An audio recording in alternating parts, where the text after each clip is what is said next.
আসসালামু আলাইকুম। কোষ এবং টিস্যু থেকে বিগত ২০ বছরে আসা প্রশ্নের আয়োজনে আছেন স্বপ্নের স্কুলের সাথে। বিজ্ঞানের যে শাখা স্ট্রাকচার অফ অ্যানিমাল বডিজ নিয়ে আলোচনা করে তাকে বলা হয় অ্যানাটমি। জীববিজ্ঞানের একটি শাখা হিসেবে অ্যানাটমি কী নিয়ে আলোচনা করে কোষ এবং টিস্যু নিয়ে। অ্যানাটমির জনক বলা হয় আন্দ্রেস বেসালিয়াসকে।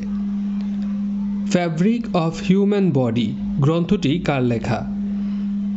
ফ্যাব্রিক অফ হিউম্যান বডি এই গ্রন্থটি লিখেছেন আন্দ্রেস বেসালিয়াস। মানবদেহের মৌলিক ইউনিটের নাম কি? কোষ। কোষ আবিষ্কার করেন কে বা কোষ নামকরণ করেন রবার্ট হুক। কোষ মতবাদের প্রবক্তা থিওডোর সোয়ান। কোষ মতবাদের প্রবক্তা থিওডোর সোয়ান। আদি কোষ কোনটি? আদি কোষ হচ্ছে ব্যাকটেরিয়া। সবচেয়ে বড় কোষ কোনটি? সবচেয়ে বড় কোষ ওট পাখির ডিম। এই প্রশ্নটি নিয়ে কোনো ধরনের কনফিউশন থাকলে অবশ্যই কমেন্টে জানাবেন। সবচেয়ে ছোট কোষ কোনটি? ছোট কোষ হচ্ছে মাইকোপ্লাজম।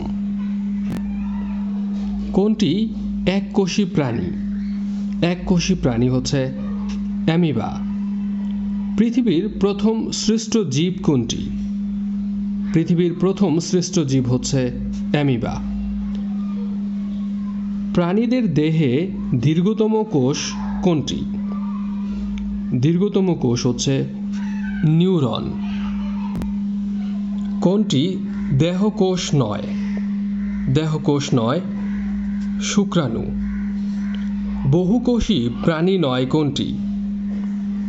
বহুকোষী প্রাণী নয় অর্থাৎ এককোষী প্রাণী অ্যামিবা। একটি ব্যাকটেরিয়ায় কয়টি কোষ থাকে? একটি ব্যাকটেরিয়ায় একটি কোষ থাকে। লিপিড, প্রোটিন ও পলিমার দিয়ে তৈরি প্রাচীর কোষ কোনটি?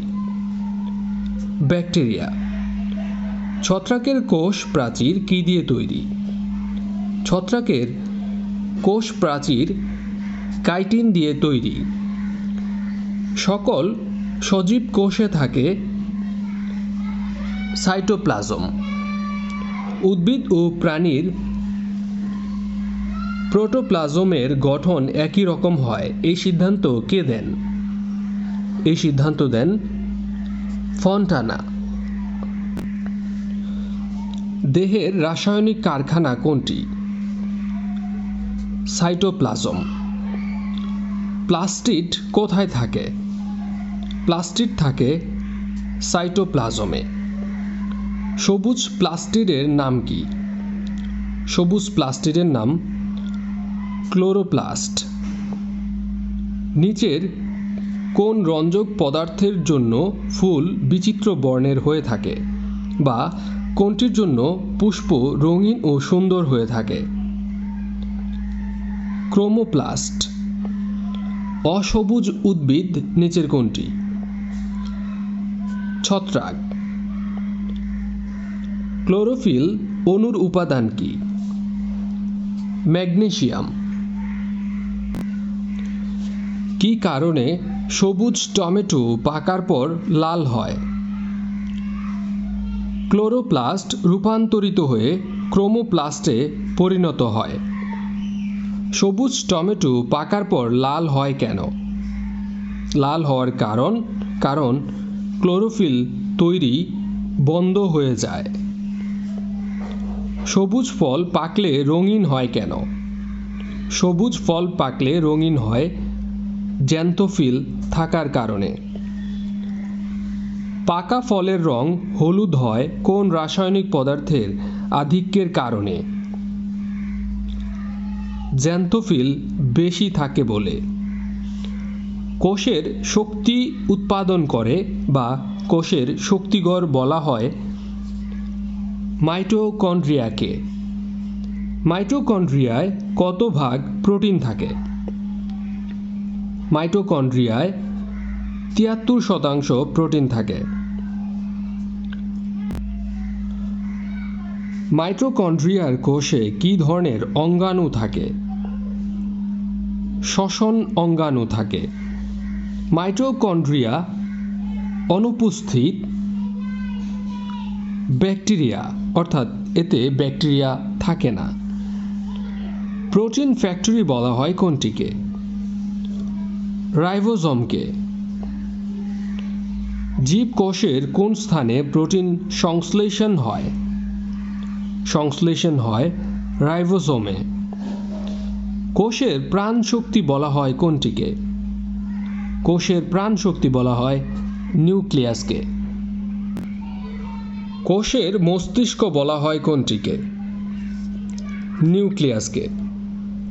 কোন কোষে একাধিক নিউক্লিয়াস থাকে? একাধিক নিউক্লিয়াস থাকে পেশী কোষে। প্রাণীর বহু নিউক্লিয়াস যুক্ত কোষকে বলা হয় সিনসাইড্রিয়াম। প্রাণীর বহু নিউক্লিয়াস যুক্ত কোষকে বলা হয় সিনসাইড্রিয়াম। কোন কোষে নিউক্লিয়াস থাকে না? নিউক্লিয়াস থাকে না লোহিত রক্তকণিকায়। জীবদেহে কয় প্রকার কোষ বিভাজন ঘটে থাকে? 3 প্রকার কোষ বিভাজন ঘটে থাকে। ব্যাকটেরিয়াতে কোন ধরনের কোষ বিভাজন হয়? ব্যাকটেরিয়াতে হয় অ্যামাইটোসিস কোষ বিভাজন। কোন কোষ বিভাজনে অপত্য কোষে ক্রোমোজোম সংখ্যা মাতৃকোষের সমান? মাইটোসিসে। কোন কোষ বিভাজনে অপত্য কোষে ক্রোমোজোম সংখ্যা মাতৃকোষের অর্ধেক হয়? অর্থাৎ কোন কোষ বিভাজনকে হ্রাসমূলক কোষ বিভাজন বলা হয়? মিওসিসকে। মাতৃকোষের সমান হচ্ছে মাইটোসিস আর মাতৃকোষের অর্ধেক হচ্ছে মিওসিস। মানুষের শরীরে কোন স্থানে ক্যান্সার হলে সেখানে দ্রুত কোষের সংখ্যা বেড়ে যায়? ক্যান্সার রোগের কারণ হচ্ছে কোষের অস্বাভাবিক বৃদ্ধি। ন্যাচারাল প্রোটিন এর কোড কোনটি? বা কোষের নিউক্লিয়াসে প্রাপ্ত টিউমার বা ক্যান্সার প্রতিরোধক প্রোটিন কোনটি? প্রোটিন 49 বা 49। একাধিক কোষ বিভিন্ন কাজের জন্য মিলিতভাবে তৈরি করে কলা বা টিস্যু। উদ্ভিদের বৃদ্ধি সবচেয়ে বেশি হয় মূল এবং কাণ্ডের অগ্রভাগে। স্থায়ী টিস্যুর বৈশিষ্ট্য হচ্ছে কোষগুলো বিভাজনে অক্ষম হয়ে থাকে। স্থায়ী কলা বা টিস্যুর কাজ হচ্ছে খাদ্য উৎপাদন করা, সঞ্চয় করা, দৃঢ়তা প্রদান করা, অর্থাৎ সবগুলোই। উদ্ভিদ মাটি থেকে পানি ও খনিজ লবণ পরিবহন করে কোন কলার মাধ্যমে? উদ্ভিদ মাটি থেকে পানি ও খনিজ লবণ পরিবহন করে জাইলেম কলার মাধ্যমে। কোনটি থেকে পাটের সোনালী আঁশ পাওয়া যায়? পাটের সোনালী আঁশ পাওয়া যায় ফ্লোয়েম তন্তু থেকে। আকৃতি, অবস্থান ও কাজের প্রকৃতি ভেদে আবরণী টিস্যু কত ধরনের হয়ে থাকে?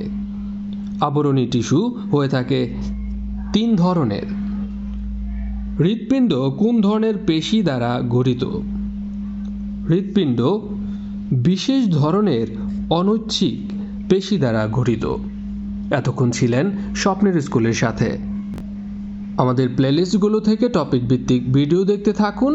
সেখানে আপনি প্রিপারেশন নিতে পারবেন বিসিএস, প্রাইমারি সহ গভর্নমেন্ট যে কোনো ধরনের এক্সামের। আপনার যাত্রা শুভ হোক, সাথেই থাকুন। আসসালামু আলাইকুম।